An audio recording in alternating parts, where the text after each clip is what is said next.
"Soup's fine for you, Dad. You don't need anything fancy." My daughter smiled when she said it. Set the styrofoam cup in front of me while her mother-in-law got lobster tail with drawn butter. I looked at that cold soup, looked at the empty chair where my wife should have been. Then I excused myself to make a phone call. What happened next made my daughter's face go white, but by then it was already too late to apologize. Before we continue, please subscribe to the channel and write in the comments what time it is where you are now. My name is Thomas Hartwell, 72 years old, widower for 8 months when this happened. Christmas morning, I drove 3 hours to my daughter Jennifer's house in Portland. Left at 5 a.m. because she'd asked me to come early.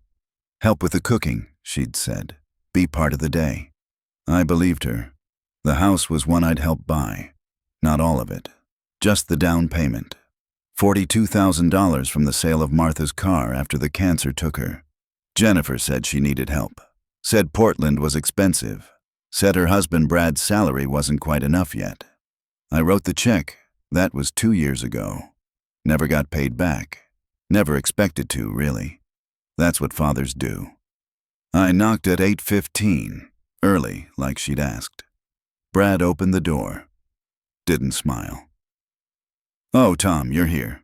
Not Merry Christmas. Not come in, we've been expecting you." Just surprised that I'd shown up. "Jennifer asked me to come early," I said. "Help with the cooking." He looked past me, like he was checking if someone else was coming. "She's upstairs. You can wait in the den." The den. Not the kitchen. Not the living room where I could see his parents already sitting with coffee and pastries. I walked past them. Brad's father gave me a nod. His mother looked through me like I was furniture. The den was the smallest room in the house. Converted office, 1 chair, no TV. I sat there for 40 minutes listening to voices and laughter from the other room. At 9, Jennifer appeared in the doorway. She was wearing the cashmere sweater I'd sent her for her birthday. $200 on my pension budget. Looked good on her. "Dad, Merry Christmas." She didn't come in for a hug, just stood in the doorway. "Merry Christmas, sweetheart. You said to come early, to help." "Oh, right." She glanced back toward the living room. "Actually, Brad's mom is helping with the cooking. We've got it covered. You can just relax in here." "I could set the table," I said. "Or help with—" "We're good, Dad. Really." She was already backing away. "Dinner's at 2. The door closed. I sat there until noon. Heard them talking, laughing, wrapping paper, tearing. Someone had opened presents without me. At 12:30, I walked out to use the bathroom, past the dining room. The table was set for 8. Fine china, crystal glasses. The expensive ones Martha and I had given them as a wedding gift. I counted the place settings. Again. 8. There were 9 of us in the house. I found Jennifer in the kitchen. She was basting a turkey. Brad's mother was mashing potatoes, real ones. I could smell the butter and cream. "Can I do anything?" I asked. Brad's mother looked at Jennifer. Some kind of silent communication. "We're fine, Dad. Just a few more hours." "The table's only set for 8, I said. Jennifer's hands stopped moving. "Is it?" I counted. "Oh." She didn't look at me. We'll figure it out." I went back to the den. At 2 o'clock, Brad came to get me. "Dinner's ready." The dining room looked like a magazine photo. Turkey in the center, prime rib beside it, lobster tails, 3 kinds of potatoes, glazed carrots, fresh rolls, cranberry sauce in Martha's crystal bowl, the one she'd inherited from her mother. Everyone was sitting.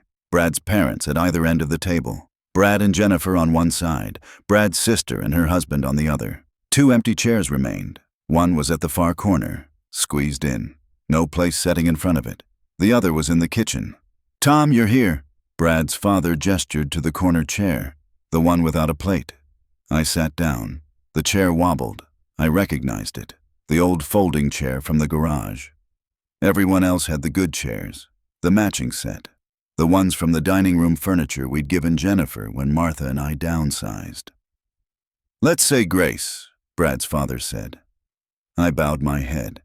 He thanked God for family, for abundance, for the blessing of being together with those who matter most. I was included in the amen at the end. Barely. Plates started getting passed. Prime rib to Brad's father, turkey breast to his mother, lobster tails distributed. Brad's sister got 2. The food came around to me last. The end pieces, the dry turkey, 1 small scoop of regular mashed potatoes while everyone else had garlic truffle mash. No lobster made it to me. "There's soup," Jennifer said. She was looking at her plate. Not at me. "I made soup for you, Dad. You like soup." She got up, came back with a styrofoam cup, the cheap kind. Gas station coffee cup. Inside was maybe 12 ounces of canned tomato soup. Cold, I could see the can in the trash. Campbell's, 39 cents on sale. She set it in front of me while her mother-in-law cut into a lobster tail that probably cost $30. "Soup's fine for you, Dad. You don't need anything fancy." I looked at that cup. Styrofoam, like I was a day laborer who'd stopped by a construction site. Everyone else had china plates, crystal glasses, cloth napkins. I had a styrofoam cup and cold soup. "There's crackers if you want," Jennifer added. She put a sleeve of saltines next to the cup. Store brand, half empty. Brad's mother was laughing about something. Her lobster butter dripped onto Martha's china. The plate I'd bought with my wife for our daughter's wedding. I picked up the soup, took a sip. It was cold, congealed. I could taste the metal from the can. "Thank you," I said. Jennifer looked relieved. She sat back down, started cutting her prime rib. I set the cup down, watched them eat for a minute. Listened to Brad's father tell a story about his golf club. Watched Jennifer laugh at the punchline. Watched her touch Brad's hand. Then I excused myself. Said I needed to make a phone call. "Now?" Jennifer frowned. "We're eating." "It's important," I said. I walked outside. The cold hit me. December in Portland, 38 degrees. I didn't have my coat, left it in the den. I got in my car, started the engine. Let it warm up while I made the call. Not to a friend. I didn't really have friends anymore. Most were dead or in nursing homes. I called Roger Pemberton, my lawyer, the one who'd handled Martha's estate. He answered on the 3rd ring. "Tom, Merry Christmas." "Merry Christmas, Roger. Sorry to call today. Everything all right?" I looked at the house, could see them through the dining room window. Eating, laughing. Jennifer was pouring more wine, using the crystal decanter, the one Martha picked out. "I need you to do something Monday morning," I said. "First thing." "What's that?" "I want to establish an irrevocable trust, transfer my assets out of Jennifer's reach." Silence on the line. Then, "What happened, Tom?" I told him about the soup, the folding chair, the styrofoam cup while they ate lobster off my wedding gift china. "Jesus," Roger said quietly. "Can you do it?" "Yeah, I can do it. But Tom, this is permanent. Once assets are in an irrevocable trust, you can't change your mind." "I know. What about Jennifer? She's your only child. She just served me cold soup from a styrofoam cup at Christmas dinner while her in-laws ate lobster. I think I know where I stand." Roger was quiet for a moment. "Monday morning. I'll have the papers ready." "Thank you." I hung up, sat there in the car with the heater running. The door opened. Jennifer came out, no coat, hugging herself against the cold. She knocked on my window. I rolled it down. "Dad, what are you doing? Dinner's getting cold." I looked at her, really looked at her. She had Martha's eyes, her mother's smile, but something else too, something that came from somewhere else. "The soup was already cold," I said. She blinked. "What?" "The soup you served me, from a styrofoam cup. It was cold." Her face flushed. "Dad, it's just soup. You don't need anything fancy at your age." "At my age." I repeated the words. Let them sit there. "You know what I mean. You have to watch your cholesterol. The soup is healthier." "Your mother-in-law is 74, I said. She's eating lobster and prime rib. That's different. How? Jennifer wrapped her arms tighter around herself. Can we talk about this later? Everyone's waiting. Who's everyone? What? You set the table for 8 people. There are 9 of us here. She looked away.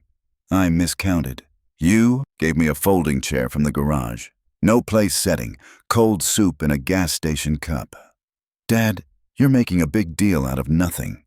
Am I? Yes. Her voice got sharp, the way it did when she was frustrated. You're being dramatic.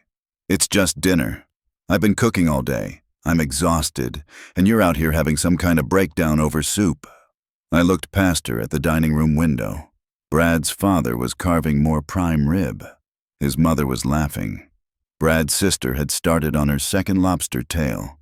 Go back inside, I said. Enjoy your dinner. Are you coming? No. Dad, I'm going home. Her eyes widened. You can't leave. It's Christmas. Is it? I put the car in reverse.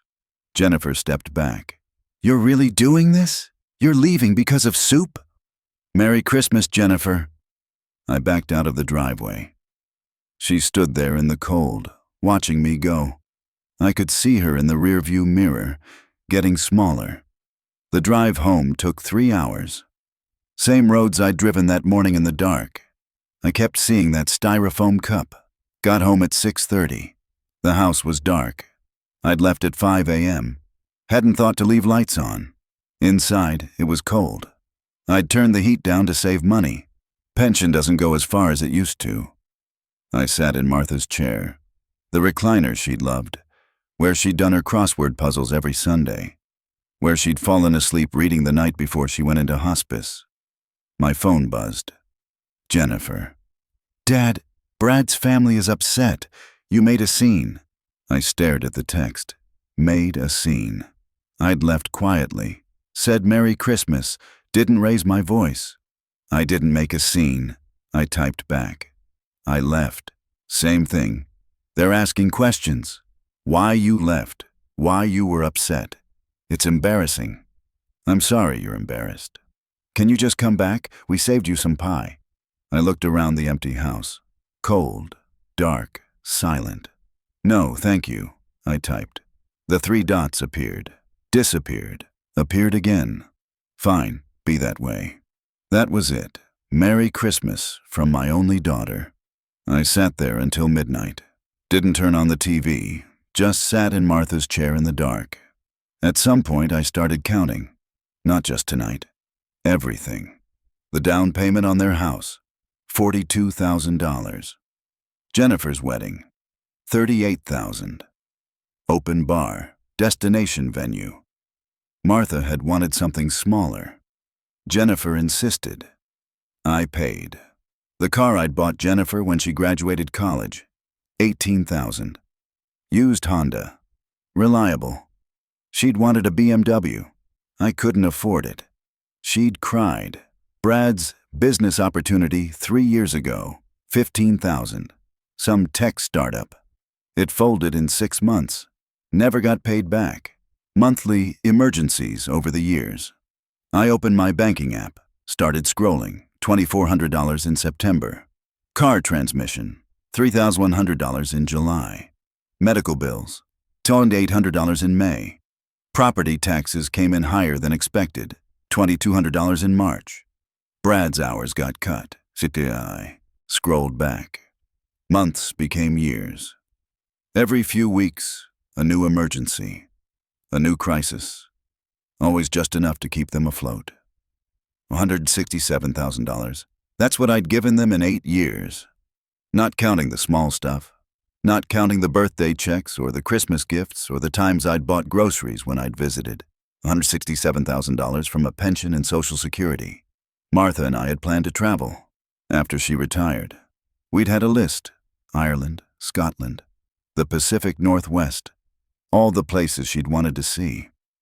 We never made it. She got sick 2 months after her retirement party. The money that would have taken her to Ireland paid for Jennifer's wedding instead. The money that would have taken her to Scotland became a down payment on a house where I ate cold soup from a styrofoam cup. I sat there doing the math until sunrise. My phone rang at 8:30. Roger. "Merry day after Christmas," he said. "Still want to do this?" I looked around the empty house. Martha's crossword books on the side table, her reading glasses folded on top, the Christmas stocking I'd hung for her anyway, even though she was gone. Habit. "Yes," I said. "Okay. Come by the office tomorrow, 9 a.m. We'll set it up. What do I need to bring?" "All your financial documents, bank statements, investment accounts, property deed, life insurance policies, everything." "I'll be there." Monday morning, I drove to Roger's office, brought a folder with everything he'd asked for. He spread the documents across his conference table, started making notes. "You've got about $480,000 in liquid assets," he said. "Plus the house, that's paid off, right? 30 years ago. House is worth what? About $260. Last appraisal was $270. He wrote that down. "So about $750,000 total. That's a decent estate, Tom." It didn't feel decent. It felt like 40 years of work, Martha's teacher's salary, and my machinist wages. Every dollar saved. Every vacation not taken. Every restaurant meal we'd skipped. "What happens if I don't do this?" I asked. "If I leave everything to Jennifer in a normal will?" Roger leaned back. "She inherits everything when you die. Can do whatever she wants with it. Sell the house. Spend the money. You won't have any say. And if I do the trust? You transfer everything into an irrevocable trust. Name a trustee who's not Jennifer. The trustee manages the assets according to your instructions. You can specify what happens to the money. Who gets what? Under what conditions? Can Jennifer break it? No. That's what irrevocable means. Once it's done, it's done. Even you can't change it." I thought about that styrofoam cup. Do it. Roger pulled out a legal pad. "Okay, let's talk about what you want. Who do you want as trustee?" I thought about it. I didn't have many people left. "Can you do it?" "I can. It's a lot of work, though. Ongoing management. I'd have to charge you." "How much?" "For an estate this size, maybe 2% annually, so about $10,000 a year from the investments." Martha would have said that was too much. But Martha wasn't here, and she wasn't the one who'd been served cold soup at Christmas. "That's fine," I said. Roger nodded, started writing. "What do you want to do with the assets? Obviously not leave them to Jennifer directly." "No." "Any other family? Siblings? Nieces or nephews?" "Martha's sister is still alive. Linda, she's 76, lives in Florida." "Are you close?" "We were. Haven't talked much since Martha died, but she called every week during the cancer, sent cards, visited twice." Roger wrote that down. "Anyone else?" "Our neighbor, Harold Chen. He's 82, widower. He checked on me every day after Martha passed. Brought me soup." I stopped. The word hung there. Soup. "Real soup," I said. "Homemade. In a bowl." Roger's pen paused. He didn't say anything. "He showed up every morning for 3 months," I said, "just to make sure I was eating, that I was okay. He didn't have to. He just did." Roger nodded slowly. "Okay. Anyone else?" I thought about it. St. Luke's Hospice. They took care of Martha. The nurses they were kind. "Good. That's good, Tom." Roger was writing faster now. "Here's what I'm thinking. We set up the trust, transfer all assets into it. Upon your death, the trust distributes as follows: 40% to Linda, 40% to Harold, 20% to St. Luke's Hospice, nothing to Jennifer." The words sat there on the table between us. Nothing to Jennifer, my only daughter, my only child, the little girl I'd taught to ride a bike, who'd fallen asleep on my chest as a baby, who'd held Martha's hand in the hospice room and cried. "Yes," I said. Roger looked at me. Really looked. "Tom, I have to ask. Are you sure? This is permanent. You can't undo this. If Jennifer apologizes, she won't. But if she does..." She served me cold soup in a styrofoam cup at Christmas dinner while her in-laws ate lobster off china I bought her. She gave me a folding chair. She set the table for 8 when there were 9 of us. She texted me the next day to say I embarrassed her. Roger set down his pen. She hasn't called to apologize, I continued. Hasn't asked if I made it home safe. It's been 3 days. The only message I got was that I made a scene and embarrassed her in front of Brad's family. Okay, Roger said quietly. Okay. He picked up his pen again, started drafting. We spent 4 hours on the paperwork. Every asset listed, every account transferred, the house, the investments, the life insurance, everything. By 2 p.m., it was done. Sign here, Roger said. And here, initial here. I signed. My hand was steady. That surprised me. That's it, Roger said. As of now, you no longer own any of this. The trust does. I'm the trustee. You still have full use of everything while you're alive. The house is yours to live in. The money is yours to spend. But legally, it's not yours anymore. And when I die, it goes exactly where we specified. Jennifer gets nothing. She can't contest it, can't fight it. It's ironclad. I stood up, shook his hand. Thank you, Tom. Roger held my hand for a moment. You did the right thing. I know it doesn't feel like it, but you did. I drove home. The house was still cold, still empty. But something had changed. Some weight had lifted. I didn't owe anyone anything anymore. My phone rang that evening. Jennifer, I answered. Dad, we need to talk. About what? About Christmas. About you leaving. Brad's parents are still upset. I'm sorry they're upset. That's it? That's all you have to say? What would you like me to say, Jennifer? An apology would be nice. You ruined Christmas. I sat down in Martha's chair. I ruined Christmas by leaving after you served me cold soup in a styrofoam cup? Oh my God, you're still on about the soup. Yes, it was just soup, Dad. You're being ridiculous. Your mother-in-law had lobster. She's Brad's mother. Of course she had lobster. Of course, I repeated. And I'm your father. So, of course I had cold soup. Silence on the line. You know what? Jennifer's voice got cold. I'm done. I've been dealing with your drama for 3 days. Brad's family thinks you're crazy. His mother asked if you're developing dementia. Dementia? Yes. She thinks you might need to be evaluated, that maybe you shouldn't be living alone. Ice spread through my chest. She thinks I have dementia because I left dinner early. Because you're acting irrationally, making a huge deal over nothing, getting emotional and erratic. Erratic. Yes, Dad, erratic. Normal people don't leave Christmas dinner over soup. I closed my eyes, saw that styrofoam cup, saw Brad's mother laughing, saw Jennifer smiling while she set it in front of me. You're right, I said. A normal father would have stayed, would have eaten his cold soup and been grateful. Exactly. But I'm not that father anymore. What's that supposed to mean? It means I'm done, Jennifer. Done with what? With being your backup plan, your emergency fund, your convenient parent when you need something. Her voice got sharp. That's not fair. Isn't it? When's the last time you called me for something other than money? I call you all the time. When? Silence. Christmas, she finally said. I invited you for Christmas, where you served me cold soup and gave me a folding chair. Jesus Christ, Dad. Are you ever going to let that go? No, I said. I don't think I am. Then we have a problem. Yes, we do. She hung up. I sat there holding the phone. Some part of me wanted to call her back, to apologize, to smooth it over. That's what I'd always done. That's what fathers do. But I didn't.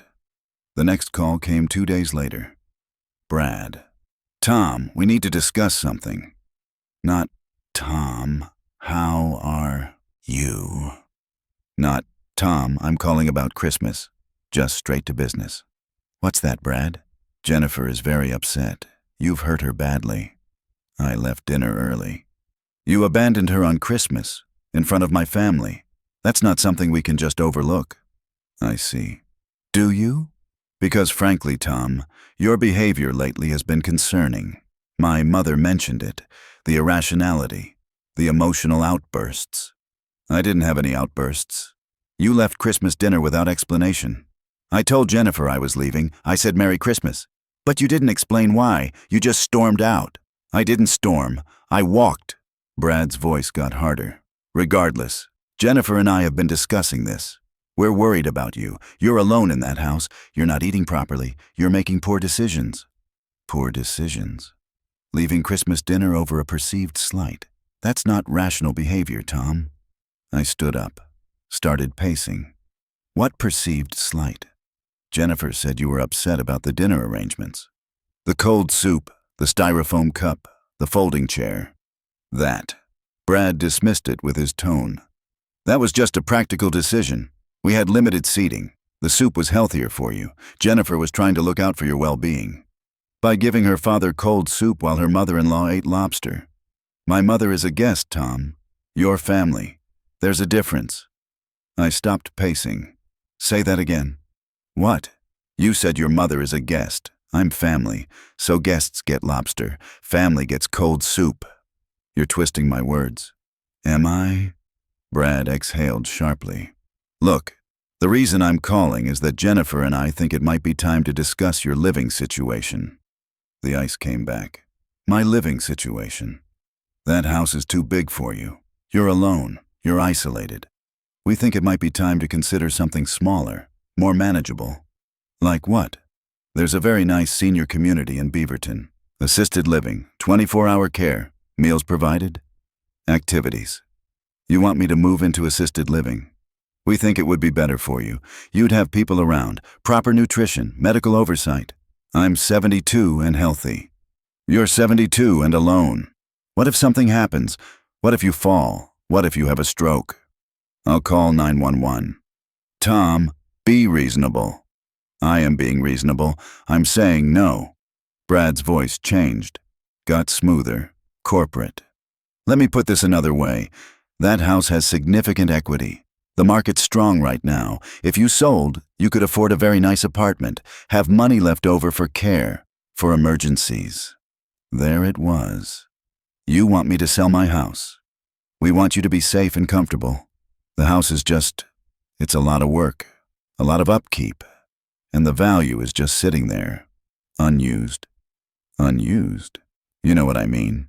You're sitting on a $300,000 asset. That's not efficient. I laughed. Couldn't help it. What's funny? Brad asked. You called my house an asset. Not my home. Not the place where I lived with my wife for 40 years. An asset. It's both. No, Brad. To you, it's an asset. To me, it's where Martha died holding my hand. Silence on the line. We're just trying to help, Brad finally said. No.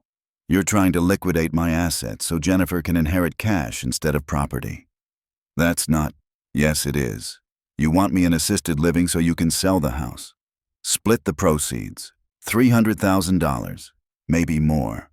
Tom, you're being paranoid. Am I? Tell me, Brad. If I sold the house, where would that money go? Into your care, into making sure you're comfortable. And when I die?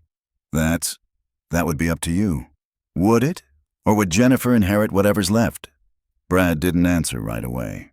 She's your daughter, your only child. Of course she'd inherit. Of course, I said. Just like of course she served me cold soup at Christmas. We're going in circles. Yes, we are. So let me be clear. I'm not selling my house. I'm not moving into assisted living. I'm staying right here. Tom, this conversation is over. I hung up. My hands were shaking. I set the phone down, sat back in Martha's chair. They wanted me to sell the house, to liquidate my assets, to make inheritance easier. I looked around the living room. The walls Martha had painted pale blue, the built-in bookshelves I'd made in my workshop, the hardwood floors we'd refinished together, on our knees for 3 weekends straight, the bedroom where we'd slept for 40 years, where she'd taken her last breath. They wanted me to give that up, trade it for a room in an assisted living facility, so they could have the money now instead of later. I called Roger. Tom, they want me to sell the house, move into assisted living. Who does? Jennifer and Brad. Brad just called, said the house is too big, that I'm isolated, that I should sell it and move somewhere with care. You're 72 and healthy. That's what I said. Roger was quiet for a moment. Tom, I need to tell you something, and you're not going to like it. What? This is going to escalate. Jennifer's going to realize the money isn't coming. She's going to push harder. And they might try something legal. Like what? Conservatorship, guardianship. They could petition the court to declare you incompetent, take control of your assets. I'm not incompetent. I know that. But if they get a doctor to say you are, if they can show you're making poor decisions, I left Christmas dinner early. That's not incompetence. No. But they're already talking about dementia, about irrationality. They're building a narrative, Tom. My chest got tight. What do I do? Get evaluated. Cognitive assessment. Full medical workup. Document that you're competent. I can recommend a geriatric specialist, someone who does capacity evaluations. How much? About $1,500, but it's worth it. If Jennifer tries anything, you'll have recent documentation proving you're sound. Okay, set it up. The evaluation happened Friday. 3 hours of tests: memory, problem solving, spatial reasoning, medical history, physical exam. The doctor was a woman in her 50s, Dr. Sarah Chen. Kind eyes. Mr. Hartwell, she said at the end, your cognitive function is excellent, better than average for your age, actually. No signs of dementia, no signs of impaired judgment. You're perfectly capable of managing your own affairs. Can you put that in writing? Of course. Is there a reason you need documentation? I told her about Christmas, about the soup, about Brad's call. Her expression hardened. Mr. Hartwell, what you're describing is financial abuse, or the precursor to it. Your family is trying to establish a narrative of incompetence to justify taking control of your assets. Can they do that? They can try, but this evaluation will make it much harder. I'm going to write a detailed report stating that you have full capacity, that you're competent to make your own medical, financial, and personal decisions. Keep it somewhere safe. I left with a 12-page report. Perfect cognitive function, no impairment, fully competent. Roger made copies, put one in his office safe, sent one to my doctor, gave one to me. If Jennifer tries anything, he said, we have this. 2 weeks went by. Quiet. No calls, no texts. Then on a Tuesday, my doorbell rang. I opened it. A woman in her 40s stood there. Pantsuit, clipboard, professional smile. Mr. Hartwell, I'm Angela Morrison. I'm with Adult Protective Services.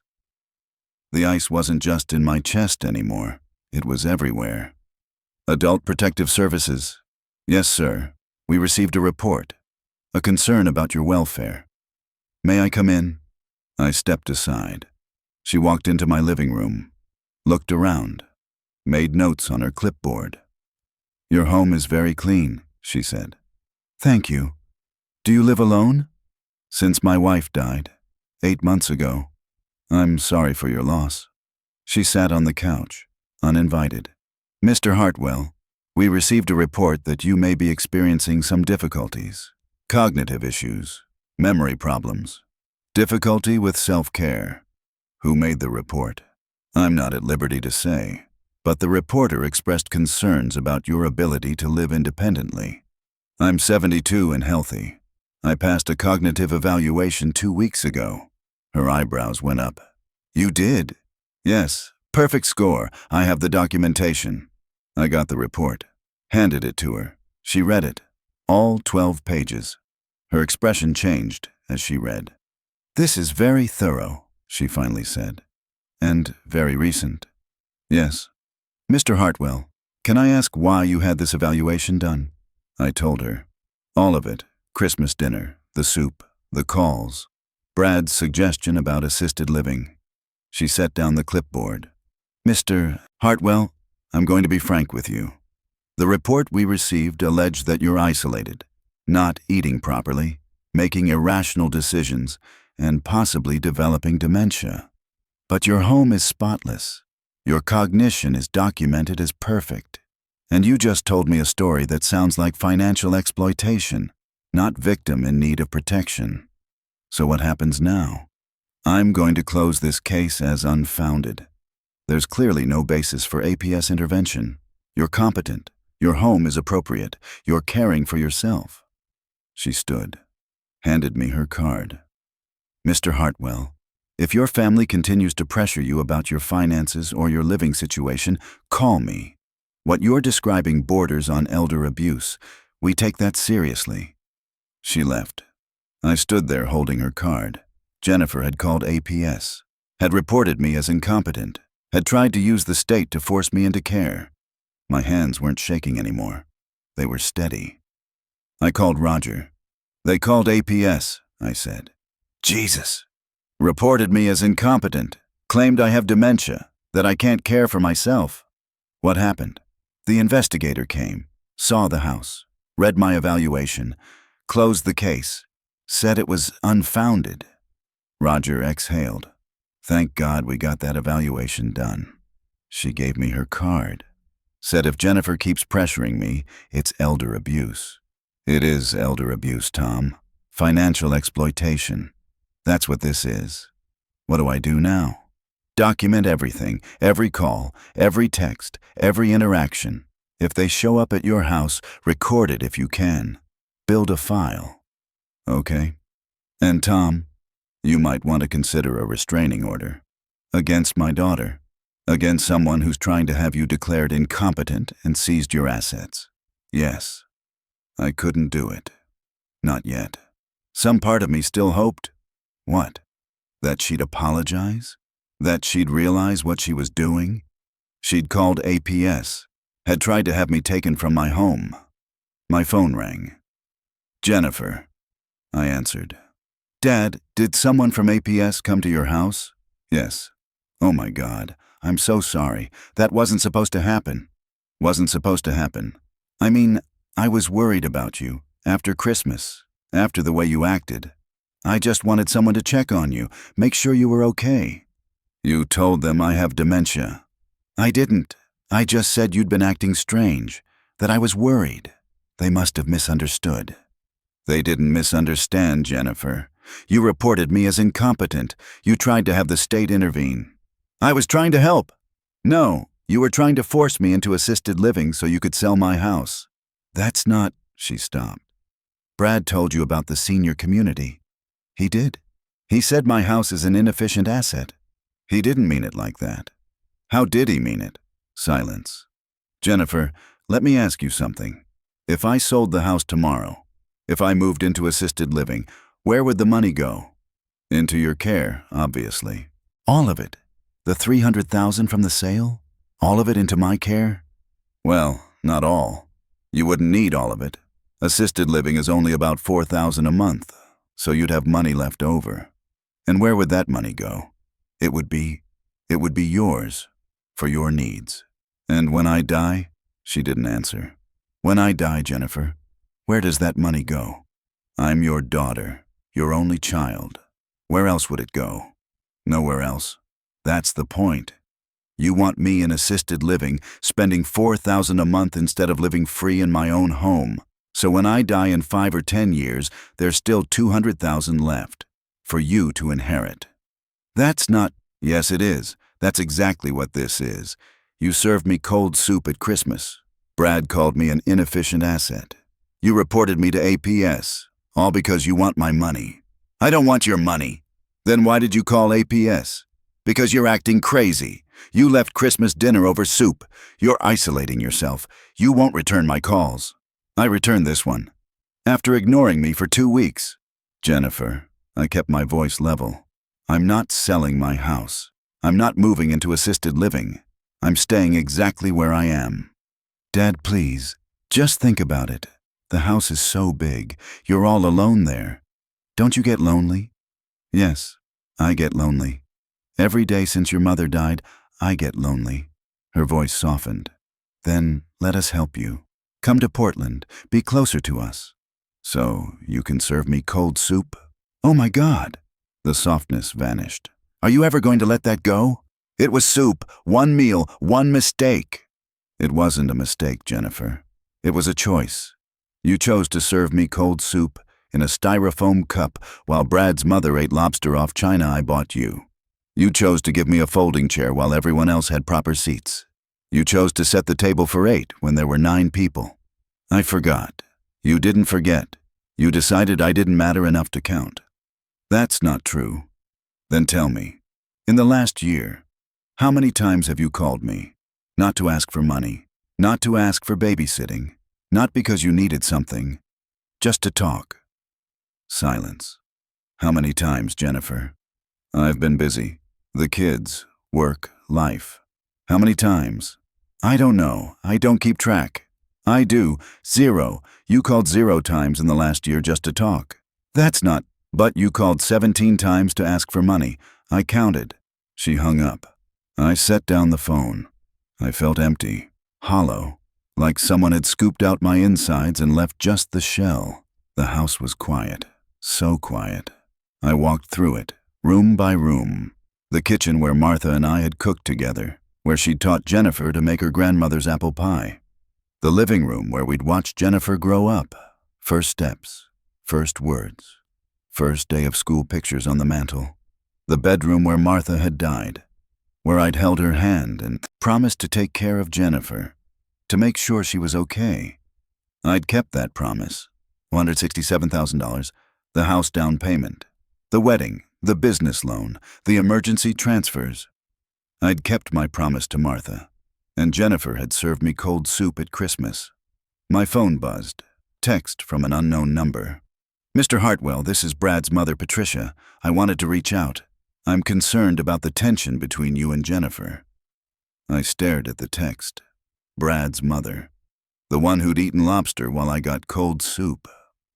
I typed back, "Thank you for your concern." 3 dots appeared. I wonder if perhaps there was a misunderstanding at Christmas. Jennifer is very upset. She loves you very much. My jaw tightened. I'm sure she does, I typed. Perhaps if you apologized for leaving early, it would help smooth things over, for the family's sake. I read that 3 times. I should apologize. For leaving after being served cold soup in a styrofoam cup. I should apologize to make things smooth. No thank you, I typed, then blocked the number. 2 days later, my neighbor Harold knocked on my door. Tom, you got a minute? Of course, come in. Harold came in. He's 82. Moves slow. We sat in the living room. I got a strange call yesterday, he said. From your daughter. Everything went cold. Jennifer called you? Yeah, said she's worried about you. Asked if I'd noticed anything odd, any signs of confusion, memory problems. What did you tell her? Told her you're fine, sharp as ever, that we play chess every Thursday and you beat me 2 games out of 3. He paused. Tom, what's going on? I told him. All of it. The soup, the calls, the APS report. Harold's face got hard. He'd been a union steward, retired ironworker.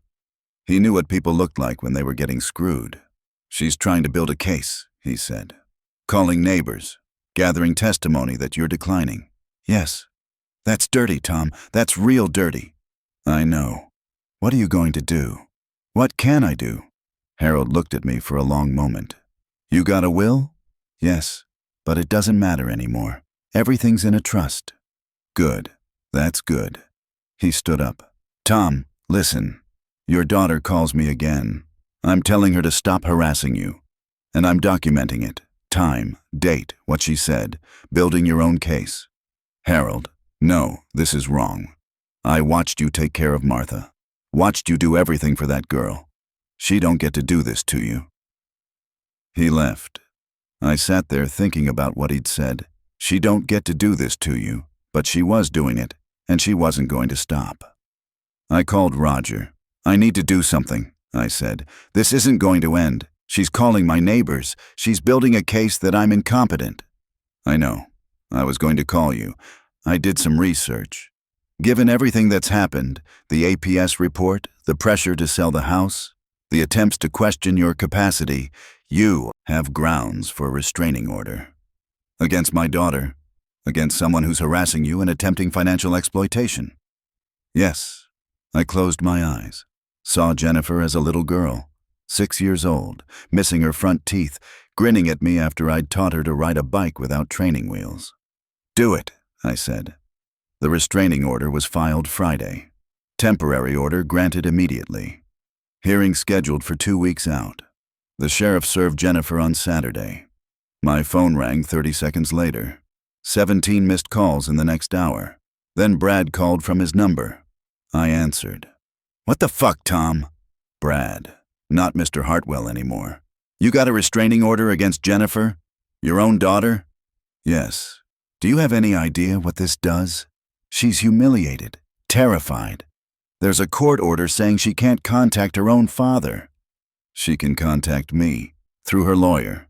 That's allowed. You're insane. You're actually insane. The court will decide that at the hearing. You're damn right they will. We're filing our own petition. For guardianship. We're going to prove you're not competent to make decisions, that you need someone to manage your affairs. Good luck with that. You think this is a joke? We have documentation, the APS report, your neighbor's concerns, your irrational behavior. What neighbor concerns? Patricia spoke to several of your neighbors. They've noticed odd behavior, declined hygiene, confusion. That's a lie. Is it? Because we have statements. From who? That will come out at the hearing. See you in court, Tom. He hung up. I sat there shaking. Not from fear, from rage. They were fabricating evidence, creating false statements from neighbors. I called Harold. They're claiming neighbors said I'm declining, confused, poor hygiene. Bullshit. I'll testify. So will Barbara and Frank. We'll all tell the truth. Thank you. Tom, you got a lawyer for this hearing? Roger's a lawyer. But is he a litigator? This is going to be a fight. I called Roger. I need someone who can fight in court, I said. Is that you?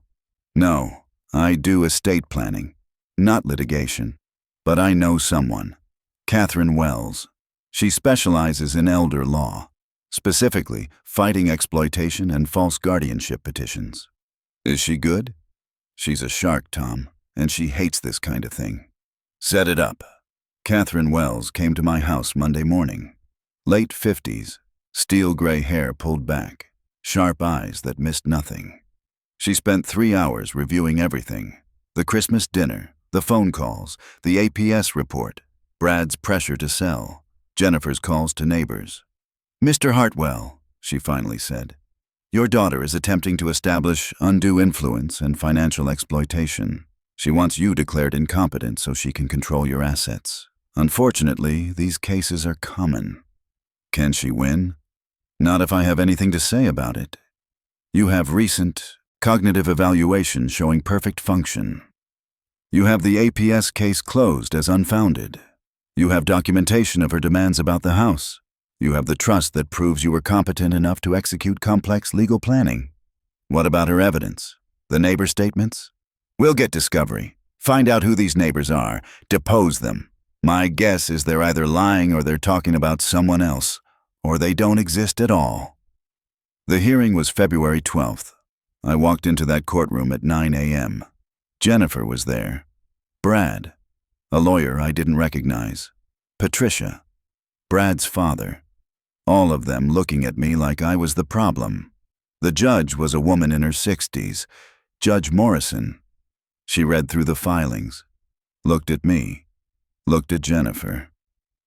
This is a restraining order petition and a guardianship petition, she said.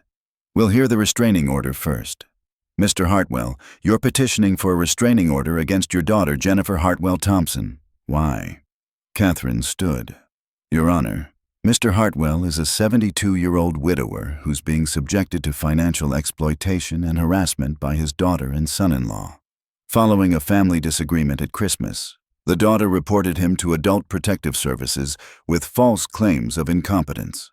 The case was closed as unfounded. Since then, the daughter and son-in-law have pressured him to sell his home, questioned his capacity to his neighbors, and filed a retaliatory guardianship petition. Mr. Hartwell seeks protection from this ongoing harassment. Jennifer's lawyer stood. Young guy. Expensive suit. Your Honor, this is a grieving daughter trying to help her elderly father. Mr. Hartwell has been exhibiting signs of cognitive decline, irrational behavior, social isolation. The family is concerned for his welfare. Do you have evidence of cognitive decline? Judge Morrison asked. We have testimony from family members, observations of concerning behavior. Medical evidence? We're requesting a court-ordered evaluation. Judge Morrison looked at Catherine. Does Mr. Hartwell have medical evidence? Catherine handed up the cognitive evaluation. Mr. Hartwell underwent a comprehensive capacity evaluation 3 weeks ago. Perfect cognitive function, no signs of dementia or impairment. The evaluating physician found him fully competent. The judge read it. All 12 pages. Her expression didn't change. This is very thorough, she finally said. She looked at Jennifer's lawyer. You're alleging incompetence, but the respondent has recent documentation of perfect cognitive function. What's your response? The evaluation was self-serving, Your Honor. Mr. Hartwell arranged it to support his position. That doesn't make it invalid. Is there any medical evidence supporting your claims? We have the APS report, which was closed as unfounded, the judge interrupted. Anything else? Witness testimony. Neighbors who've observed decline. Names? Jennifer's lawyer hesitated. We have declarations. Names. He shuffled papers. Started reading. Patricia Thompson, Gerald Thompson, Barbara Chen. Objection. Catherine stood. Barbara Chen is Mr. Hartwell's neighbor. We've spoken to her. She never made any statement about Mr. Hartwell's decline. In fact, she's here to testify on his behalf. Barbara stood up in the gallery. She's 78, small, fierce. The judge looked at Jennifer's lawyer. You submitted a false declaration? It's not. We were told she had concerns. By whom? Mrs. Patricia Thompson spoke to the neighbors. So Patricia Thompson told you that Barbara Chen had concerns, but you didn't verify this with Mrs. Chen directly. We relied on Mrs. Thompson's representations. That's not how declarations work, counselor. The judge's voice got cold. Mrs. Chen, please come forward. Barbara walked up. The bailiff swore her in. Mrs. Chen, did you tell anyone that Thomas Hartwell is experiencing cognitive decline? No, Your Honor. Have you observed any signs of confusion or impairment? No, Your Honor. Tom is sharp as a tack. We play cards every week. He beats me regularly. Has anyone contacted you claiming you said otherwise? Yes, Jennifer called me, asked if I'd noticed anything odd about her father. I said no. She seemed disappointed. The judge looked at Jennifer's lawyer. Counselor, I'm going to give you one chance. Are any of the declarations you submitted actually from the people named? He looked at Jennifer, at Brad, at Patricia. We may have made some errors in the documentation process, he finally said. Errors. Judge Morrison set down the papers. You submitted fabricated declarations. That's not an error. That's misconduct. She looked at Jennifer. Mrs. Thompson, stand up. Jennifer stood. Her face was pale. Did you know these declarations were false? I thought, yes or no. I believed my father was declining. I was trying to help. Yes or no. Did you know these specific declarations were fabricated? Jennifer looked at her lawyer, at Brad, at Patricia, who was looking at the floor. Patricia said she'd spoken to the neighbors, Jennifer said. She said they'd all expressed concerns. But you didn't verify this. No. You allowed your attorney to submit false testimony to this court. I didn't know. You had a responsibility to know. This is your petition, your allegations. The judge looked at the restraining order request. Mr. Hartwell, in light of what I've heard today, I'm granting the temporary restraining order. Mrs. Thompson, you are not to contact your father directly. No calls, no texts, no visits, no third-party contact. Communication must go through attorneys only. This order is effective for 1 year. Jennifer's face crumpled. Your Honor, please. You reported your father to Adult Protective Services with false allegations. You pressured him to sell his home. You fabricated evidence of his incompetence. You submitted false declarations to this court. The restraining order stands. What about the guardianship petition? Jennifer's lawyer asked. Denied. Mr. Hartwell has demonstrated clear competence, recent medical evaluation, successful independent living, sound legal planning. There's no basis for guardianship. In fact, I'm considering whether to refer this matter to the district attorney for investigation of elder abuse. The room went silent. Elder abuse? Brad said. We're trying to help him. You're trying to steal his house, the judge said flatly. That's what this looks like from here. Guardianship petitions based on fabricated evidence, pressure to liquidate assets, false APS reports. I've seen this pattern before. It's called financial exploitation. She looked at me. Mr. Hartwell, do you want to pursue criminal charges? I looked at Jennifer. She was crying. Brad had his arm around her. Patricia was staring at me with naked hatred. No, Your Honor, I said. I just want them to leave me alone. The restraining order accomplishes that. But, Mr. Hartwell, if they violate it, you call the police immediately. Understood? Yes, Your Honor. This hearing is concluded. Guardianship petition denied. Restraining order granted. Mrs. Thompson, your attorney should be ashamed of himself. I'm reporting him to the Bar Association. She stood, left the courtroom. Jennifer collapsed into her chair, sobbing. Brad looked at me, pure rage in his eyes. Patricia walked past me, stopped, leaned in close. You're a selfish, cruel old man, she whispered. I hope you die alone. Then she left. Catherine packed up her files. Well, that went better than expected. Did it? You won, Tom, completely. Guardianship denied, restraining order granted, and the judge saw right through their scheme. I watched Jennifer crying, Brad trying to comfort her, their lawyer looking like he wanted to disappear. I just destroyed my relationship with my daughter, I said. No, she destroyed her relationship with you. The moment she served you cold soup and decided you were worth less than Brad's mother. We walked out of the courthouse. The air was cold, clean. February in Oregon. I drove home alone. The house was empty when I got there, just like always. But something was different. The weight was gone. I made myself lunch, real food, grilled cheese and tomato soup, the good soup, Campbell's tomato bisque. I heated it up, poured it into a real bowl, Martha's blue ceramic bowl. I sat at the kitchen table, the one I'd built, ate my soup. It was hot. It was good. Nobody could take this away from me now. My phone rang that evening. Unknown number. I almost didn't answer, but something made me. Hello? Mr. Hartwell, this is Linda, Martha's sister. I sat up. Linda, how are you? I'm well.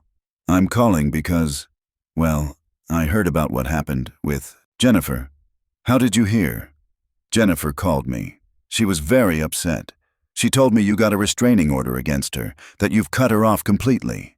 My stomach dropped. What did she tell you? She said you've been acting erratically since Martha died, that you left Christmas dinner without explanation, that you won't accept help, that you're isolating yourself. Linda paused. Tom, I need to ask, is that true? I told her everything. The real version, the soup, the styrofoam cup, the folding chair, Brad's calls, the APS report, the fabricated evidence, silence on the line. Then, she served you soup while Brad's mother had lobster? Yes. At Christmas dinner? Yes. And she gave you a folding chair? Yes. Linda exhaled slowly. Tom, I'm so sorry. You believe me? Of course I believe you. I know Jennifer. I love her. But I know her. Martha saw it too. The entitlement, the way she took you for granted. Martha never said anything. She didn't want to hurt you, but she worried that after she was gone, Jennifer would...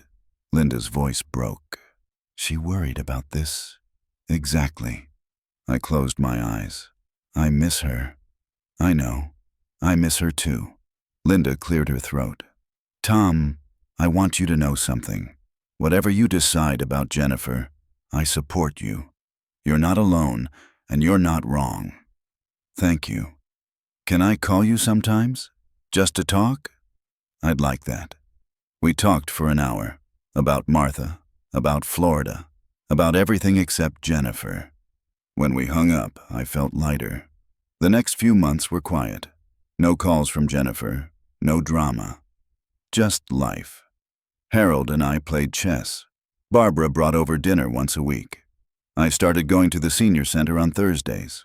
Book club. Made some friends. Linda called every Sunday.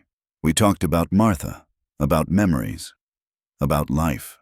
I learned to be alone without being lonely. The house stayed mine. The money stayed protected. The trust stayed ironclad. On the anniversary of Martha's death, I visited her grave, put flowers on the headstone, talked to her for a while. I kept my promise, I said. I took care of Jennifer, gave her everything I could, but I couldn't let her destroy me. I hope you understand. The wind moved through the trees. Cold. Clean. I drove home. That evening, my doorbell rang. I opened it. A woman in her 20s stood there. Brown hair. Martha's eyes. Jennifer's face, but younger. Grandpa? It took me a second. Emma? Yeah. She smiled. Small. Uncertain. Can I come in? I stepped aside. She walked into the living room, looked around like she was seeing it for the first time. I haven't been here since Grandma's funeral, she said. I know. She sat on the couch. I sat in Martha's chair. Mom doesn't know I'm here, Emma said. She'd kill me if she knew. How did you find the address? I've always known it. I couldn't come before. Mom said you were sick, that you didn't want visitors. I'm not sick. I know. I figured that out. She looked at me. Mom told me you abandoned her, that you cut her off for no reason, but Tyler told me what really happened at Christmas. About the soup. Tyler was there? Yeah. He's 19 now. He remembered. He said Mom gave you cold soup while everyone else had lobster, that you left and she acted like you were crazy for being upset. I didn't say anything. I wanted to hear your side, Emma said, before I decide what I think. So I told her. Everything. The full story. She listened. Didn't interrupt. When I finished, she was crying. Grandpa, I'm so sorry. It's not your fault. I should have called. Should have visited. I just believed what Mom said, that you were too sick for visitors, that you needed space. You were 18. You trusted your mother. That's normal. But I should have checked, should have reached out. You're here now. She wiped her eyes. Can I ask you something? Of course. Do you hate her? My mom? I thought about that. No, I'm angry. I'm hurt, but I don't hate her. Will you ever forgive her? I don't know, maybe. If she apologizes. If she means it. If she understands what she did. She won't. She still thinks she's right. That you're being unreasonable. Then I guess we're done. Emma nodded slowly. Can I still see you? Even if she and I are... Even if we're not speaking? Are you not speaking? I moved out last month, told her I disagreed with how she treated you. She said I had to choose, her or you. Emma looked at me. I chose you. My throat got tight. Emma, you're my grandpa. You were always kind to me. Always. I'm not going to pretend you're the villain just because it's convenient for her. I couldn't speak. She stood up, walked over, hugged me. I held my granddaughter and cried. If you like this story, please like it, subscribe to the channel, and share your impressions in the comments. To listen to more stories, click on the window on the right. Thank you for being with us.